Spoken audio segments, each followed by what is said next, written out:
Coming up tonight, what you need to know about the Omicron variant as COVID-19 cases continue to rise across the country.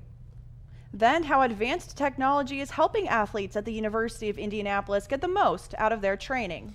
And of course, some exciting updates in sports and entertainment. All this and more on UND-TV News. From the station that keeps you in mind, this is UND-TV News.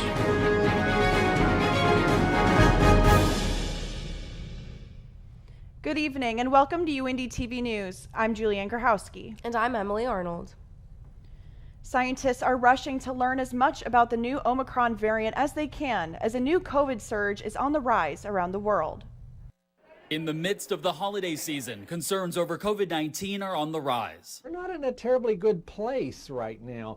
Following Thanksgiving, for the first time in 2 months, the United States is averaging more than 100,000 cases a day. Hospitalizations also going up, and sadly, deaths now in excess of 1,000 every day, the vast majority of those being unvaccinated people. While Delta remains the dominant strain across America, officials are keeping a close eye on the Omicron variant, now detected in at least 19 states.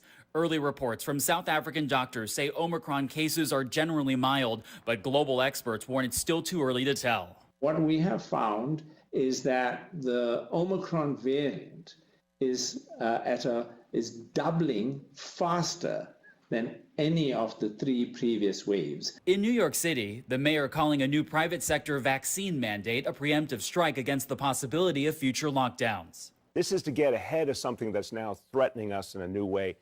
You had the winter weather, you had the holiday gatherings, now Omicron. I mean, we're getting a lot of warnings here. We better be aggressive. A collective push to get more people vaccinated in the coming weeks. Our best ability to fight that off is to take full advantage of the vaccines. And also, don't forget to wear your mask when you're indoors with other people. In Washington, I'm Chris Wynn. New research also indicates that booster shots are effective in neutralizing the Omicron variant. Well, speaking of COVID, Julianne, now we have Sydney Smith live at the University of Indianapolis with how these rising COVID cases are affecting student enrollment in colleges across the country. Thank you, Emily and Julianne. Of all of the things the pandemic is affecting, universities are being hit especially hard as they struggle to retain and recruit new students. The University of Indianapolis plans to tackle this problem by hosting an open house this Saturday from 2 to 5 p.m. for high school seniors. Visitors can meet at Smith Mall by the canal. Current students will let the high schoolers decide what they want to do on the tour and, of course, answer any questions that they may have. All of this in an effort to keep the population growing here at the University of Indianapolis. Back to you in the studio. Thank you, Sydney. A shooting on Indy's South Side claimed the life of a Southport High School student. Southport High School student has died following a shooting that took place on Indy's South Side. Officers responded to a report of a teen suffering gunshot wounds at a Speedway gas station on Keystone Avenue, just south of I-65, right around 8 p.m. Monday night. The teen was said to be in critical condition when he was rushed to the hospital, where he later passed away. Today, police announced the arrest of a 22-year-old man who they believe is responsible for the shooting. Perry Township Schools confirmed the victim's enrollment at Southport High School and shared that, quote, counseling will be provided to any staff or student affected by this loss, end quote, and that their, quote, thoughts, prayers, and support are with the friends and family of this Southport High School student, end quote. Anyone with information related to this shooting is encouraged to contact Detective Brian Lambert at the IMPD Homicide Office or at Crime Stoppers, where you can remain anonymous. From Indianapolis, I'm Emily Arnold. And after the break, some exciting additions to the athletic department here at the University of Indianapolis to help out student athletes.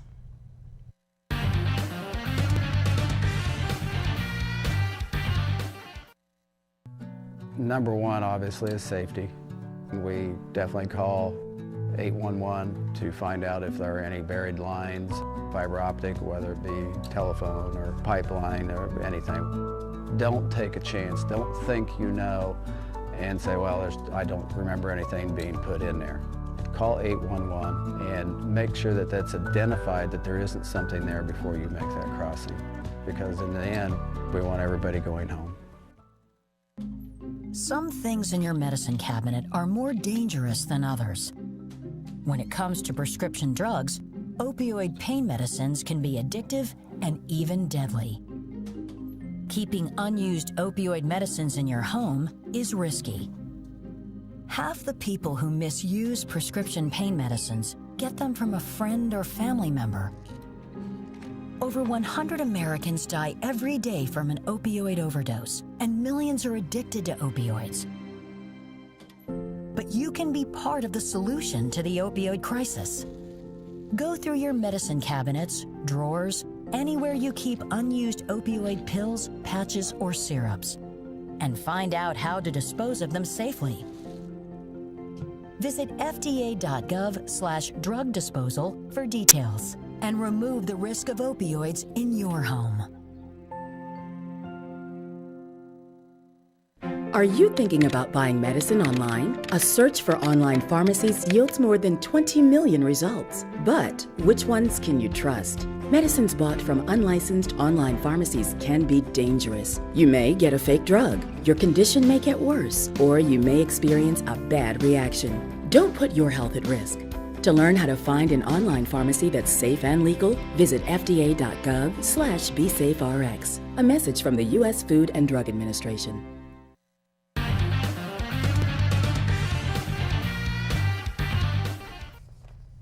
The University of Indianapolis Athletics Department has been recognized by professional teams for their state-of-the-art training facilities. Colin Jung visits the Dome to show us why, as well as new technology that is helping student athletes perform. All the way back in 2012, the city of Indianapolis was the host of Super Bowl 46, where the New York Giants narrowly defeated Tom Brady's Patriots 21-17. But would it have been possible without the use of a state-of-the-art athletic facility? I wanted to see for myself what prepared the Giants for this huge victory, so I went down to the athletic facility at the University of Indianapolis. The facility includes a full-size dome that the Giants worked with the university to build in 2012 to practice for the Super Bowl. Although the Giants are back in New York, the facility and the dome are still very much in use by all UIndy athletics. I talked with Adam Rakestraw, a junior on the baseball team, about their use of the athletic facilities and its perks. Inside practice is really nice, especially to have this, because a lot of other programs don't have facilities like this, so when it's raining, it's kind of just a wash day for an outside sport, so that really gives us an advantage. Most people wouldn't think of baseball as an inside sport, but Adam also talked about how the baseball team makes it work with practice inside of the dome. Practice is just going to be, everybody shows up, probably 2 different groups at like an hour increment, and we'll get up here and warm up, start heading off the tee. Then we'll move to flips, and then we'll probably go off the machine for like the last 30 minutes of practice. We can pretty much play like the whole winter, which is like unheard of for baseball in the north. Like in the south it's different, but up here in the north, like you can't really play in the winter. You can just hit in the cage, which is good, but it's not the same as like seeing a live ball out of the, like on a field. So it's almost like the full size of a field. You just cut right field off, and you can pretty much play like a whole scrimmage game inside, which is really nice. The dome is full of other incredible equipment like the full-size athletic weight room and technology like the speedometer program that tracks the players' hits in the cages and recreates them in a simulation. All these things and more to help UIndy's athletes train to be the best. For UIndy TV, I'm Colin Jung reporting. And we wish the baseball team lots of luck as they prepare to open their season in February. Bowling is said to be a sport that anyone can play, but is that really so? Max Ramirez takes us to Illinois to find out. Bowling. They say it to be a game of physics and skill. It's said to be a game that anybody can pick up and learn. But bowling remained a bit of a mystery to me, so I traveled to Crystal Lake, Illinois, and sat down with the owner of Metro Bowl to find out more. My name is John Contos, and my family owns Metro Bowl. Our family has had this bowling alley since 1956. I'm the 4th generation. For me, bowling is, it's a great social activity. At the highest levels, it can be super competitive. At the lowest levels, a 6-year-old and a 9-year-old can go out and enjoy it together in the same field. And as a professional bowler, John is more than qualified to talk to me about bowling. But I wanted to know, is bowling more than just skill alone? So each ball is different. Playing tournament bowling with one bowling ball is like playing golf with one golf club. So all the different bowling balls create different shapes to combat what's going on the lane. Competitive league bowling, you're about 3 bowling balls, one that goes straight, one that hooks a lot, one that hooks a little. Next level, tournament bowling, you're about 6 bowling balls, one that hooks a whole lot, one that hooks a lot but with a different shape, one that's super predictable. Okay, so I know what you're saying. I'm too old to learn to start bowling and wearing those shoes. There is no age limit. None. You can bowl from 1 to 100 as long as you want. So John and Desmond are more than qualified to tell me that even I can come down and learn to bowl. But why do I have to wear those shoes? The shoes you need to wear because they help you slide. When you're bowling, a lot of people tend to plant their feet, which makes all of your weight move forward and you can lose your balance. I'm not too old. I've got the right equipment. But what makes bowling stand out against other sports? You have things like football and basketball where you have officials that determine who wins a lot of the time, and there's stoppage of play and penalties and things like that. Bowling, golf, you get what you get. You score, you either win or you lose. So there you have it, bowling. A game that no longer remains a mystery to me.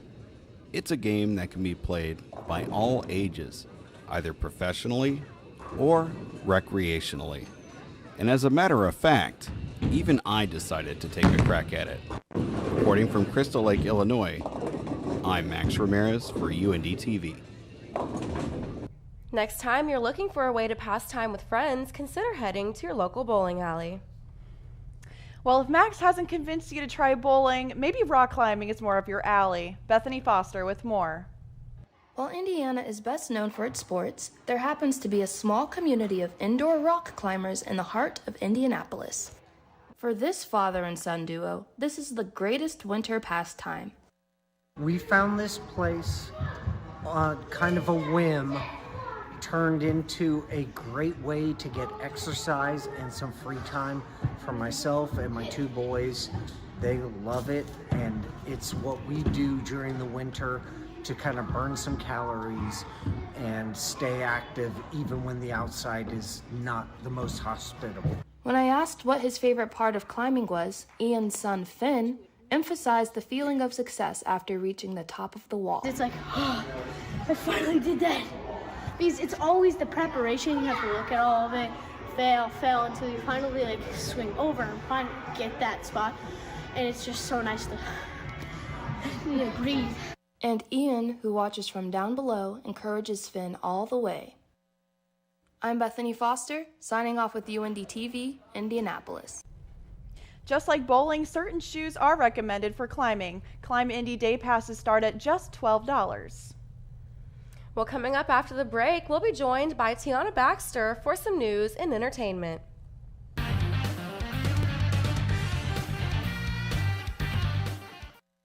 Meet Blue. Blue's not feeling well. The prescription? Generic medication. Blue wonders, do they really work as well as name brands? Yes, generics and name brand medications do work the same. Even though they may look different, generics have the same key ingredients. FDA approval is equally rigorous for generics to make sure they're as safe and effective as name brands. And Blue even saves some green, making him a little less, well, blue. Talk to your doctor about generics and visit fda.gov/generic drugs.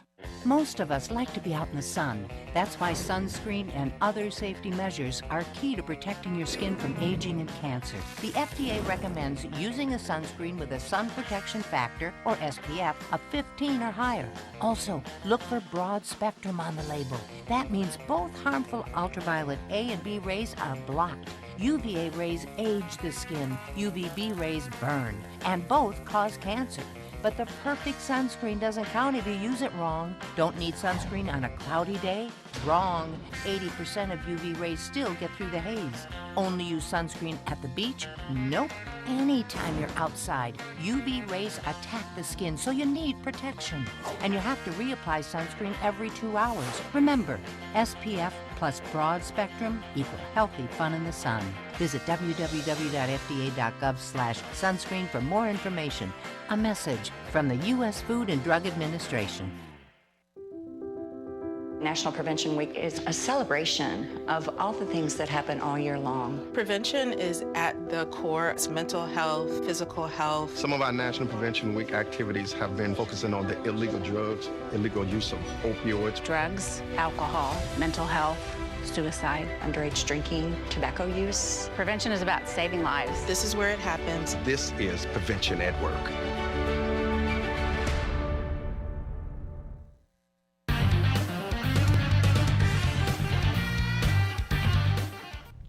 And join with us here in studio is Tiana Baxter to give us the latest in the entertainment news. Tiana? Thanks so much, guys. Since the tragedy that took place at Astroworld last month, rapper Travis Scott has kept quiet about his involvement until court released today. New court documents show Travis Scott denies legal liability in the Astroworld Festival tragedy. 10 people died at that event in Houston last month. The court documents filed by court's attorney respond to 6 lawsuits, but more than 140 have been filed so far. Most of them claim Scott and the event organizers stood to make huge sums of money from that concert. Immediately after that tragedy, Scott said he was devastated by what had happened. A new rendition of West Side Story is set to hit theaters Friday, December 10th. The first gringo boy who smiles at you. I never seen you before. You're not Puerto Rican.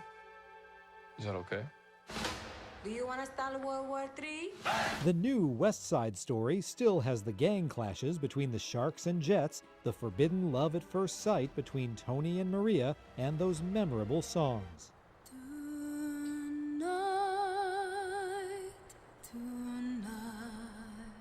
The new generation of stars includes Rachel Zegler, a YouTube performer in her first professional role as Maria, Ansel Elgort as Tony, and Ariana DeBose as Anita, the role for which 60 years ago, Rita Moreno became the first Latina actress to win an Oscar. You don't want to start maybe with I'd like to take you out to coffee? Moreno returns in the new film's only new major role, Valentina, who counsels Tony as he woos Maria. But just as in the original film, the course of this love story never runs smooth. Life matters even more than love. In Hollywood, I'm David Daniel. How about a stay in the Grinch's cave high above Whoville this holiday season? Yep, you heard that correctly. Vacation rental platforms are teaming up with Dr. Seuss's Enterprises to bring you the ultimate holiday getaway. It's a recreation of the lair belonging to the Grinch from How the Grinch Stole Christmas, located on a remote property outside of Boulder, Utah. It is a massive 5,700 square feet. Each room is decorated just as the Grinch himself would like, and it even has a music room, complete with the Grinch's organ and his dog Max's drum set. The kitchen is stocked with essentials like Who pudding and Who hash, and in the Grinch's true fashion, there is no internet connection or television. Bookings are open for limited stays from December 13th through the 23rd. That's all I have for you guys today with entertainment. Gonna throw it back to you guys at the desk. Thanks so much, Tiana. And coming up after the break, Nathaniel Finch will be joining us in studio to give us the latest in sports.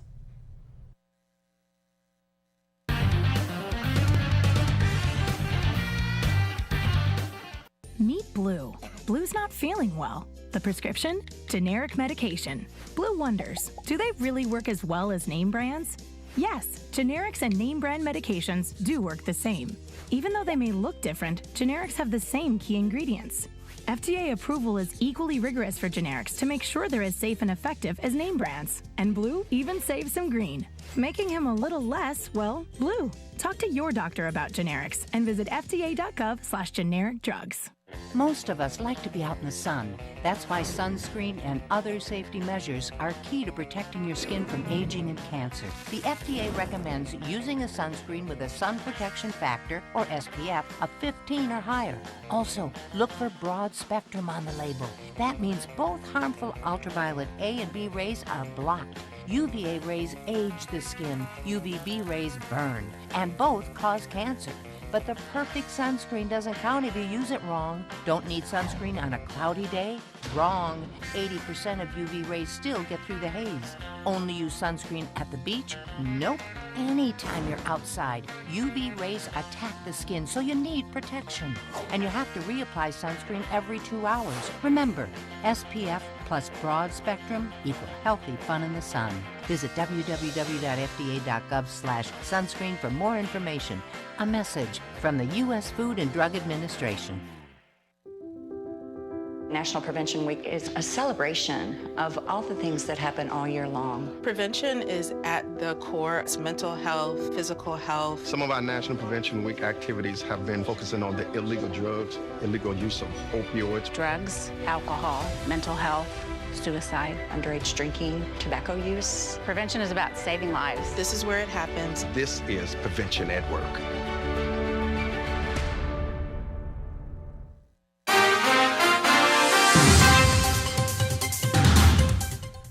And welcome back to UNDTV News. We're now joined in the studio by Nathaniel Finch with some sports updates. Nathaniel? Thanks, guys. We're going to start things off in Wisconsin, where the Indiana Hoosiers travel to play the number 22 team in the nation. Let's look at these highlights, as it is Jonathan Davis with the dunk to tie things up at 7. The Hoosiers will score headed into that 16-minute media timeout. And then it's Trace Jackson Davis with a big lob there. 19-9 was the score at the point. And then Parker Stewart next up on the big 10-2 run. Indiana had one of their best first halves in recent memory before things changed at halftime. But that was Parker Stewart with the 3. Trace Jackson Davis gets the feed inside, and we see all Jackson Davis as he makes it flush. And that score, 20 points, was the lead for the Hoosiers at that point in the game. Second half, things started to change. Wisconsin with the dunk. That's Jonathan Davis, 45-32. He put the score at. And then here, a 2-point game. Just a minute and a half to go. It's Davis again for 3. It's in the air. No doubt taking the lead was Wisconsin, and they will continue to hold it for the rest of the game on free throws, beating Indiana after being down by as much as 22 at one point. Now we're going to move to Gainbridge Fieldhouse as we see Miles Turner with that dunk to start things off for the Pacers. The next play is Karis LeVert, who gets a nice 3, 50-37 the score at that point. A comfortable lead for most of the game for the Pacers. You can't leave Miles Turner wide open, and he hits a 3 as well. 65-49 was the score there. Now into the third, off the turnover.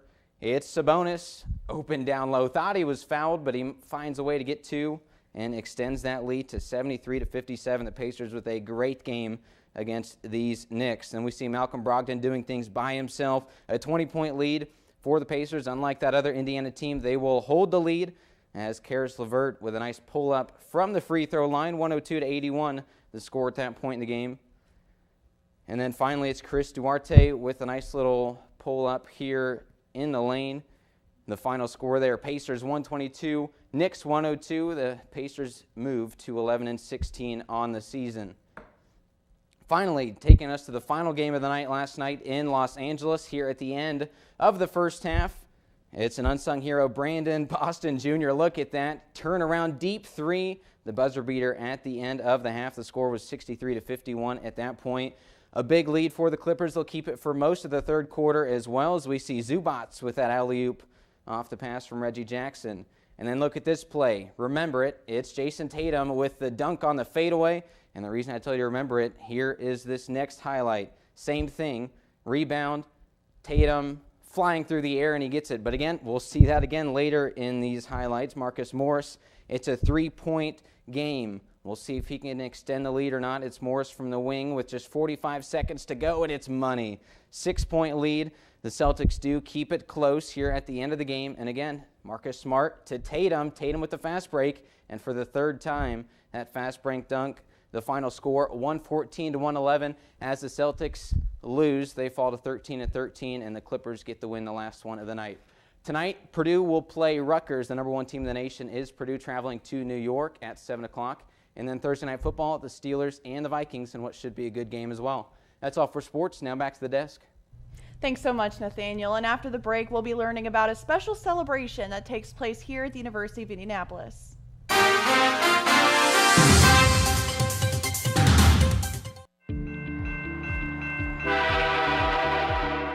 Do you know what to do if you're stuck on the railroad crossing? Get out of your vehicle. If a train is not approaching, find the blue and white emergency notification system sign on the traffic signs at the crossing. For help, call the number on the sign and give them the crossing number so they know your location and can alert train traffic. Remember, find the blue and white to save your life. Imagine straightforward, reliable facts about any state or national politician on any issue of concern to you. Votesmart.org. It is perhaps the most hopeful reality in politics today. Hundreds of conservatives and liberals putting their differences aside and joining together to protect the most essential component of our democracy, a citizen's right to the truth about the people they elected or those seeking to replace them. It's what U.S. News and World Report said would make the founders weep with joy. Thousands of hours of detailed research, all so that you can finally, simply, and instantly get the facts. Want more? Simply track any politician of interest to you with My Vote Smart. Every time that politician makes a public statement, votes, or receives a new rating on an issue, you will get a daily email update. Votesmart.org, because facts matter.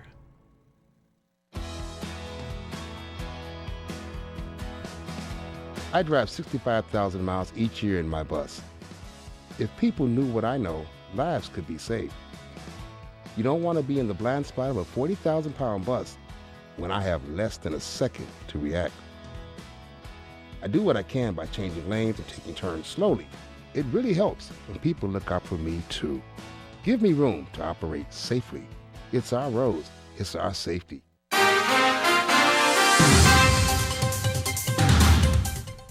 The University of Indianapolis is home to students of many nationalities, all of which are recognized every year at the celebration of the flags. The celebration of the flag ceremony has been a tradition at the University of Indianapolis for 33 years as of this year. The event recognizes all of the home countries of the students here on campus. The flags are carried by international students, staff, and faculty. The event takes place outside of Smith Mall and offers free admission as well as an LP credit for all university students. Drivers across the country and their wallets should be thrilled to learn that gas prices are expected to drop, and maybe a lot sooner than you think. November saw a national average of $3.39 for a single gallon of gas. While this is the highest it has been since 2014, these prices are expected to drop and will only get lower from there. This comes after the U.S. released more barrels of petroleum to help with the increasing gas prices. Gas is expected to drop to around $3 in January, eventually leading to an average of $2.88 for the new year of 2022. Well, Julianne, I'm quite excited to hear about those gas prices going down. I swear it's just been forever since we could get gas for less than $3 a gallon. I know. I can't even expect anymore to pay less than $3. I mean, I saw a Speedway around here was $3.09 for maybe a day, but then after that it shot up to like $3.45 or something crazy. So I'm definitely really excited to be seeing those gas prices come down. I know. I'm just always think about before COVID. I literally remember a day gas was like $1.63. This was way before COVID. Yeah. But I mean, it's like you can't even picture a time now. Yeah, way better times. But you know, I think I'm gonna fill up my car and drive over to Climb Indy to do some rock climbing, because that looks really cool. I've honestly never been there before. Have you had any experience in rock climbing? Oh, I am not a rock climber. I am not a rock climber. I would be so scared. Oh my gosh. Yeah, I don't know, but I mean, we do some bowling. We've done bowling before. We went bowling together. Yeah, Max made that look so fun. Yeah, all the way in Illinois too. Oh my gosh. I know. I'm wondering if he actually traveled to Illinois for that purpose, but okay, well. Well, this has been such an eventful show. Sports, entertainment, news. You just get it all here on UND TV, right? Yeah, absolutely. And it's been so great to have you guys with us tonight.